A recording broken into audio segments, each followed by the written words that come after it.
Are you a vintage player that is feeling that the metagame is a little bit stale? You're getting tired of the same decks, playing the cards in the same way over and over again? Well, Bubby, you're gonna have to build a cube. A cube is a sort of homebrew draft format. For those of you that aren't familiar with draft, it is a sealed format. So you sit down at a table with a minimum of 4 people, and you have a designated number of packs. Usually it's 3 packs or 6 packs, depending on the TCG and depending on the type of draft you're wanting to do. To begin draft, all the players open their first pack of cards. You sort through the cards, you pick the one that you want to play with the most, that you want to add to your deck that will be, and then you pass the rest of those cards to your right. For round 2 of draft, you open your second pack. Again, you pick one card, and this time you pass to your left. You continue opening packs, and you continue cycling those cards around the table until there are no more free cards left, and you have a stack of cards to build a deck with. Supplement the cards that you got through the draft process with energy from outside the game, since there are no basic energy cards included within those homebrew draft packs, and then you play some rounds of Swiss with your friends with the decks you've created. This is a great way to not only give some love and spotlight to some cards that don't really make it into the metagame, that aren't in the big archetypes, but are still usable, that are still playable and fun. And hopefully through this process you get to play in a lot of different styles and with a lot of different cards that you wouldn't normally play with.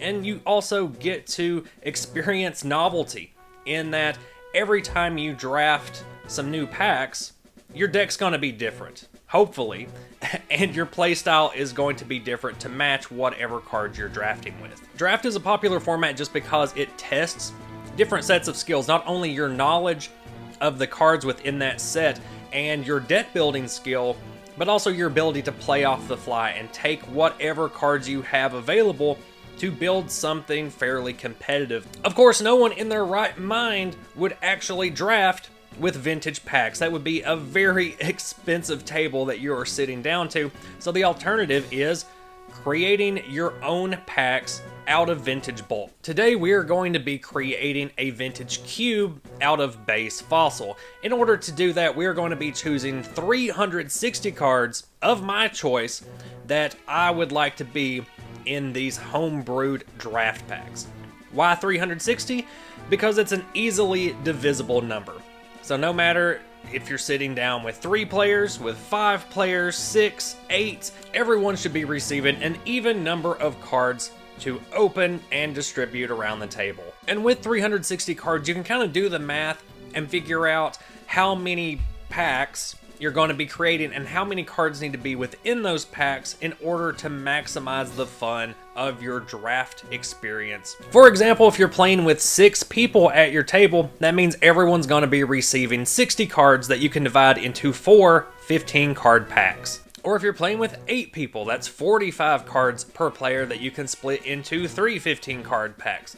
But what cards are included in this cube that I've personally chosen from base fossil? It's probably what you're watching for, so let's go ahead and jump into those lists. Our first 20 cards are going to be of the lightning variety, with 4 base set Pikachu, 3 base set Raichu, 2 jungle Jolteon, 4 base Voltorb, 3 base Electrode, and 4 base Electabuzz. Lightning type cards are the least represented in base fossil, so they're also going to be the least represented here in our cube, which is why I tried to bump up the power a bit here and reward players for going with the Electabuzz out of their draft hand, knowing that it's one of the best basic Pokemon that they can use in their deck, even though they're not going to have a whole lot of lightning counterparts to tag along with it. Electabuzz can be a bit of a wild card itself, since it can explode itself into a double rainbow energy to boost any other Pokemon that you have added to your draft deck. Each of the evolutions add a bit of fun to the draft format as well, because every player knows that there's only 4 Eevee available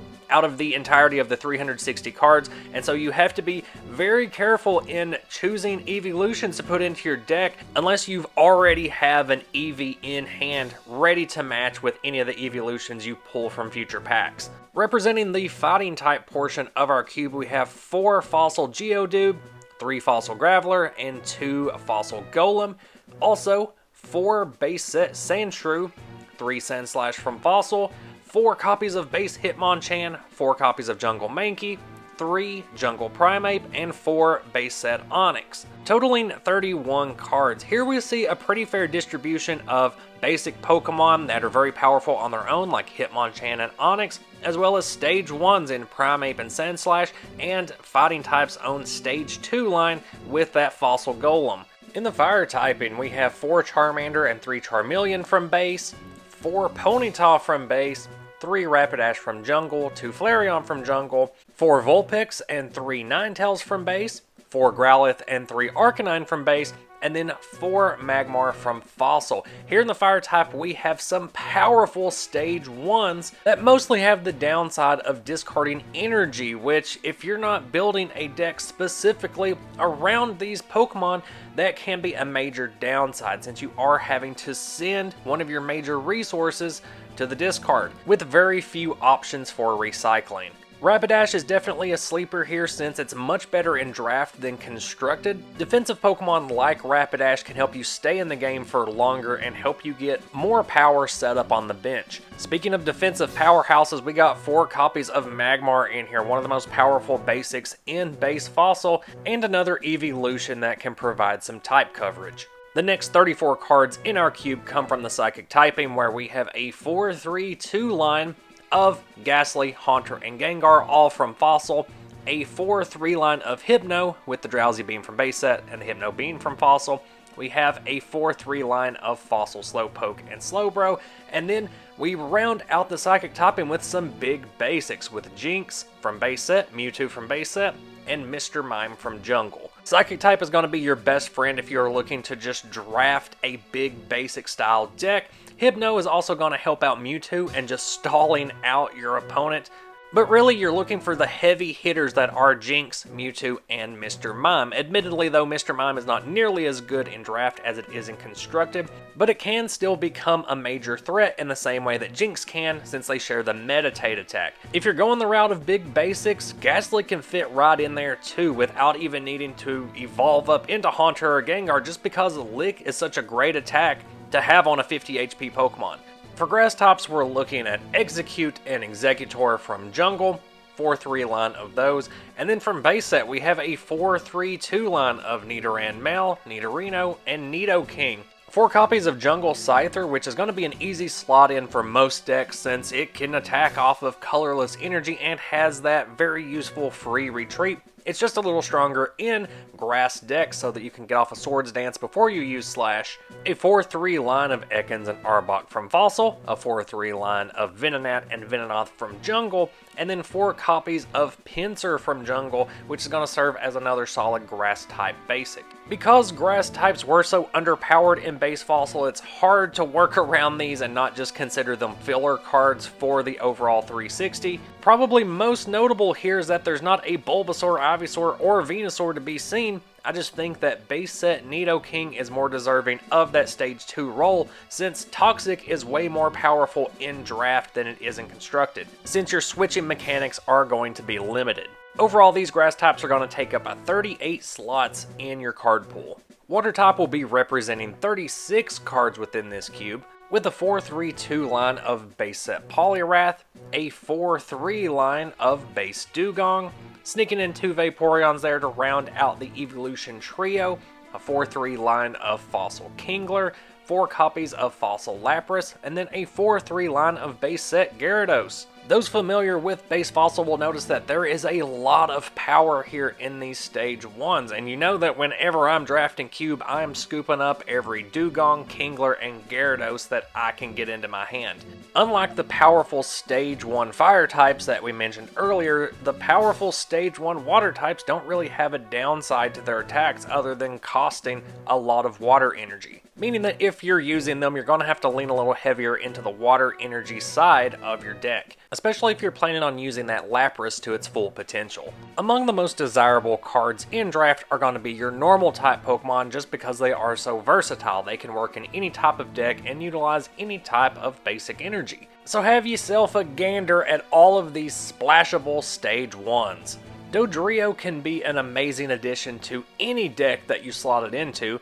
Clefable is going to be an amazing card to counter whatever good pulls your opponent got, and Wigglytuff's just good in general because you and your opponent are both going to have full benches, so go ahead and do the wave all over them. Pidgeot is going to be your only Stage 2 normal type with a 4-3-2 line in here. We got those 4 copies of Eevee to accommodate the various evolutions. And then we get to the real goodness, the big hitters for draft, which are your big basic normal types. Tauros and Snorlax are pretty decent. They're going to be desirable just because they are a bit bulkier. They can stall out for a couple turns while also dealing damage. But every card on the bottom row here is going to be an instant addition. If you get it out of a pack, you nab it. Farfetch is an amazing haymaker. Ditto is a wild card. Lickitung, Kangaskhan, and Chansey can all win you the games respectively, which is why I have Chansey limited to only 2 copies, just because it's too powerful in a draft format. Kangaskhan is almost there. Not as much, but just the draw power alone that Kangaskhan can offer can give you a huge advantage in a game. And then Lickitung, I've said it before a million times on this channel, it is the best card in base Fossil. I probably should have limited it to a 2 or 3 count, but I just love it so much and I love playing with it so much that I want to be able to nab it out of packs. In addition to these big normal types, if you are able to snag a double colorless energy, that is going to give you a huge advantage in draft format, since it's really the only version of pseudo energy acceleration that you're going to have available, giving you a 1-turn advantage over opponents whenever you just drop that onto a Pokemon that can utilize it. Overall, normal types are going to take up 80 card slots in this 360 card cube. And finally, we round out the cube with our trainer cards. Trainer cards are so powerful in base Fossil that most of the time you're going to be prioritizing these cards over the actual Pokemon, leading to some very tough decisions whenever you're passing cards to your left or right. Cards like Bill, Computer Search, Energy Removal, and Gust of Wind are among some of the most powerful and notorious cards in base Fossil, so those are going to be instant pickups out of packs, just for the value they give you in card advantage and field advantage. Even cards like Clefairy Doll and Defender are really great for stall decks. And Item Finder will allow you to recycle any of these powerful trainers that you're able to snag. No notation here because these are all 4-ofs within the cube. Last is essentially going to be your counter trainer, and it's worth noting here that plus power is not nearly as good in draft as it is in constructed, so it's a lot less powered when you can't just get 4 of them into your hand and drop 40 extra damage on the same turn. Instead, you see more of the power shifted to your utility cards like Pokeball, Pokedex, and Pokemon Trader. Again, no notation because all of the cards on screen right now are going to be 4-ofs in the cube. I found that cards like Pokemon Center, Super Energy Removal, and Super Potion tend to draw out games a lot longer than necessary, and they lend themselves too well to stall, so that's why they're a bit limited here. And then Professor Oak is just too powerful overall, which is why Oak is limited to 2, because God forbid a player get more than 1 Professor Oak, then that's almost just a game winner right there, because they're able to just play their hand, refresh it, and gain ridiculously unfair card advantage. So even with 2 copies in here, that can still happen, but at least you're limiting the probability that a player is able to wind up with more than 1 Oak, so that they're just oaking into another Oak, into more builds and stuff. You can see how it could snowball very fast and not be fun to play against in a draft format. And with that, the trainer cards round out the last 87 slots in this 360 card cube. Now, obviously, one of the challenges here is going to be finding the cards. If you're not a long-time Vintage player like I am, you're not going to just have bulk from base Fossil sitting around. In this case, base set 2 is going to be your best friend, just because those reprinted cards are going to be much cheaper than buying the base or jungle versions, or you can just proxy. You know, this is not an official format. You're not showing up with the Pokemon Company supervising. You can proxy all of these cards. If you're just wanting to enjoy the process of playing with these cards and drafting them, go for it. Print them out. Put them on printer paper. At the end of the day, game pieces are just game pieces. Thank you so much for tuning into this video. I would love to hear your comments down below about what you think of cubing, of what you think of my personal cube list. What cards would you add? What cards would you take away? If you're down for more Pokemon Vintage TCG content, there's plenty on my channel already. Much more to look forward to too. If you're not already subscribed, go ahead and do that.